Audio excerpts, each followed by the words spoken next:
Sweet Clara and the Freedom Quilt by Deborah Hopkinson, illustrated by James Ransom.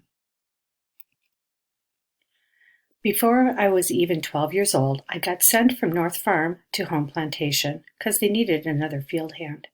When I got there, I cried so much they thought I was never going to eat or drink again. I didn't want to leave my mama. I'm going back to her, I whispered every day to young Jack, who worked beside me in the fields. Well, you better start eating all you can, sweet Clara, he smiled at me. But then his smile was gone. In a low voice, he'd say, or else you won't make it.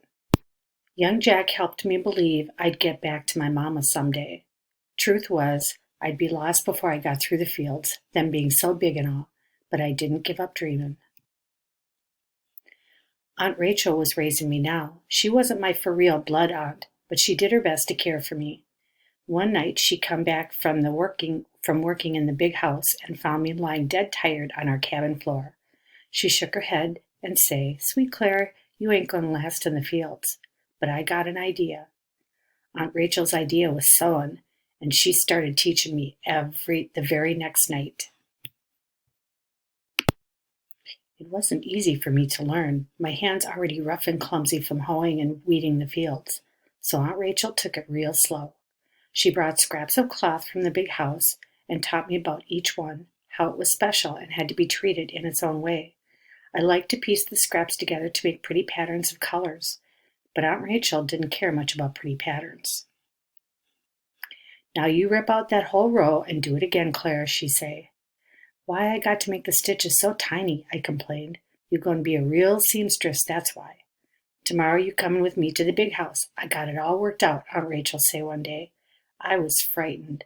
"You ready to sew with me?" she went on. "Mrs. daughter Ella be getting married come spring. I told Mrs. I'd be needing help. She looked at your work with sharp eyes, Clara, so do it quick and neat like I taught you." Next morning I tried to eat some cornbread, but my insides was all knotted up. I never been inside the big house before or he'd seen white people that close, except the overseer. The morning sun was streaming into the sewing room, turning everything all sunflower yellow. Aunt Rachel gave me some sheets to hem. Instead of being contrary, the needle did all I wanted, just like it was part of my hand. At the end of the day, Mrs. come in. "Let me see your work, Clara," she say. I gave her the sheet, and she ran it through her hands real slow. I held my breath watching. "From now on, come here," she say at last. When she left, Aunt Rachel and I looked at each other, about ready to burst. "We done it, girl," she cried. So I changed from a field hand to a seamstress. Since the sewing room was right off the kitchen, Aunt Rachel and I were near cook and the helpers. There was always lots of bustle and company in the kitchen. I was hearing about all kinds of new places and things. I listened so hard, it felt like my ears must be growing right out of my head and getting big with listening. One day 2 white men come to see the master. The drivers went into the kitchen to talk to cook. "There have been too many runaways last summer," one of the drivers said. "They go around asking all the masters in the county to join the patrollers." "Crazy running away," muttered cook as she beat up some batter. "Where you going to go except lost in the swamp?" "Dunno," said the other, "but I hear we ain't that far from the Ohio River. Once you get that far, the Underground Railroad will carry you across." "That's right," agreed the first. "The railroad will get you all the way to Canada, then you free forever." Cook snorted. "If it be as easy as you two let on, more would have gone."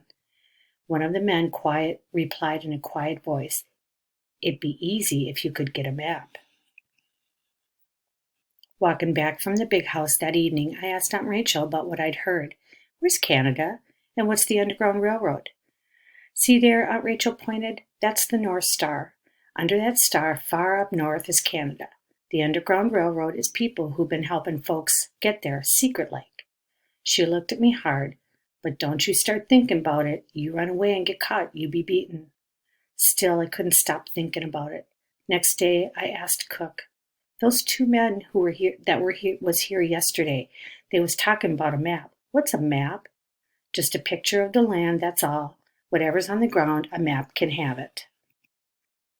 Sunday, I went to my favorite place on the little hill and looked out at the people's cabin and the fields. I took a stick and started making a picture in the dirt of all I could see. But how could I make a picture of things far away that I couldn't see? And how could I make a map that wouldn't be washed away by the rain? A map that would show the way to freedom? Then one day I was sewing a patch on a pretty blue blanket. The patch looked just like the same shape as the cow pond near the cabins.